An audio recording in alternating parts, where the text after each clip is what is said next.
Hello everyone, this session is for UPSC mains sociology optional అనమాట సంబంధించి. Next industrialization and automation అంటే ఏంటి? The shift from manual labour to machine driven manufacturing has shifted production from household to factories creating new corporate labour based and financial structures. అంటే ఇక్కడ మనం ఏం చెప్తున్నాం, industrialisation and automation ద్వారా ఏమైంది, ముందంతా కూడా లేబరర్స్ అంటే ఏంటి, మన యొక్క లేబరర్స్ వర్క్ చేసేవాళ్ళు. ఇప్పుడు దాని బదులు ఏమైంది, ప్రొడక్షన్ అనేది హౌస్ హోల్డ్ నుంచి ఫ్యాక్టరీస్ అంటే పెద్ద పెద్ద మిషన్స్ ద్వారా ఇప్పుడు చేయడం అనేది జరుగుతుంది.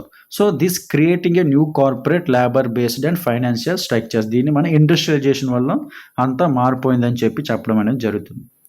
నెక్స్ట్ ఆటోమేషన్ అంటే ఏంటి? Continues to reshape employment requiring new skills and changing the nature of work. అంటే ఆటోమేషన్ అంటే ఏంటి? రీషేప్ ఎంప్లాయ్మెంట్ యొక్క రీషేప్, అలాగే రీషేప్ ఏంటంటే ఎంప్లాయ్మెంట్కి ఒక కొత్త స్కిల్స్ అనేవి కావాలి. సో దీనివల్ల ఏంటి, నేచర్ ఆఫ్ వర్క్ అనేది మొత్తం కూడా తన యొక్క ఆలోచన ఇదంతా మారడం వల్ల పని యొక్క ప్రొడక్షన్ అనేది కూడా బాగుంటుంది అన్నమాట. Next communication and information technology. The internet and social media have revolutionized interaction, enabling instant global communication and accelerating the spread of new ideas and cultural norms అన్నమాట. ఇక్కడ ఏంటి, కమ్యూనికేషన్ అండ్ ఇన్ఫర్మేషన్ వల్ల ఏంటి, the internet and social media వల్ల revolutionised interaction enabling instant global communication. అంటే ఏంటి, మన internet social media develop అవ్వడం వల్ల ఎక్కువగా కమ్యూనికేషన్ అనేది గ్లోబల్గా అంటే వరల్డ్ వైడ్గా పెరగడం అనేది స్టార్ట్ అయింది.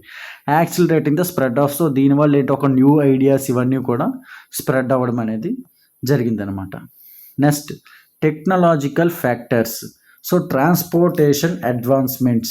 Developments in transportation such as automobiles and aviation have increased geographical mobility, fueling urbanization, reducing travel time and connecting remote areas, which often centralizes government and social services. అంటే ఈ transport advancement ఏంటి, బాగా transportation develop అయిన తర్వాత automobiles అలాగే aviation అన్నీ కూడా బాగా డెవలప్ అవడం వల్ల మన యొక్క టైం రెడ్యూసింగ్, ట్రావెల్ టైం అనేది రెడ్యూస్ అవుతుంది. అలాగే ఏవైతే రూరల్ ఏరియాస్ దాని యొక్క కనెక్టివిటీ కూడా పెరగడం ఇవన్నీ కూడా జరిగాయి. Next medical and scientific breakthroughs. ఏంటి, advancements in biology and medicine have increased life expectancy, altered attitudes towards health and created new ethical debates surrounding biotechnology. So ఇప్పుడున్న ప్రెజెంట్ ఏంటి, ఒక మెడికల్ అంటే అడ్వాన్స్మెంట్స్ ఇన్ బయాలజీ, కొత్త కొత్త medicines కనిపెట్టడం వల్ల increase life expectancy అనేది బాగా పెంచడం జరిగింది. అలాగే లైఫ్ ఎక్స్పెక్టెన్సీ ఇవన్నీ కూడా బాగా పెంచడం అనేది జరిగింది. Next energy technological shifts. The evolution from traditional energy sources to industrial technology such as electricity and renewable energy changes industrial production capabilities and influence environmental impacts. అయితే ఈ టెక్నాలజీ షిఫ్ట్స్ ద్వారా ఏమైంది, కొత్తగా ఎలక్ట్రిసిటీ అండ్ రెన్యూబుల్ ఎనర్జీ ద్వారా మన యొక్క industrial production కూడా పెంచడం అనేది జరిగిందనమాట. Next, urbanization. Technology enables the development of cities, which in turn leads to greater density, social stratification, and changes in family structure. Next, social and cultural changes. Technology contributes to secularism and rationality over religious beliefs and impacts gender roles. అలాగే technology contributes to secularism. Secularism అంటే ఏంటి, నువ్వు నీది ఈ religion రా, ఆ religion కాకుండా they given respect to all religions అనమాట.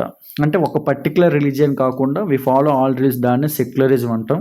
సో అలాగే అది. Next economic shifts. The move from labour intensive to capital incentive economies change the nature of work and distribution of wealth. అంటే ఏంటి, labour intensive to capital intensive అంటే ఏంటి, ఎక్కువగా labour మీద కాకుండా ఎక్కువ కూడా మనీ యొక్క ఇంటెన్సివ్ ఎకానమీస్ ఎక్కువ పెట్టడం వల్ల, మనీ ఎక్కువగా ఇన్వెస్ట్ చేయడం వల్ల మనకి ఏమైందంటే నేచర్ ఆఫ్ వర్క్ అలాగే డిస్ట్రిబ్యూషన్ ఆఫ్ వెల్త్ దీని చేంజెస్ అనేవి కనిపించడం అనేది వచ్చిందనమాట. అర్థమవుతుందా? Okay, thank you.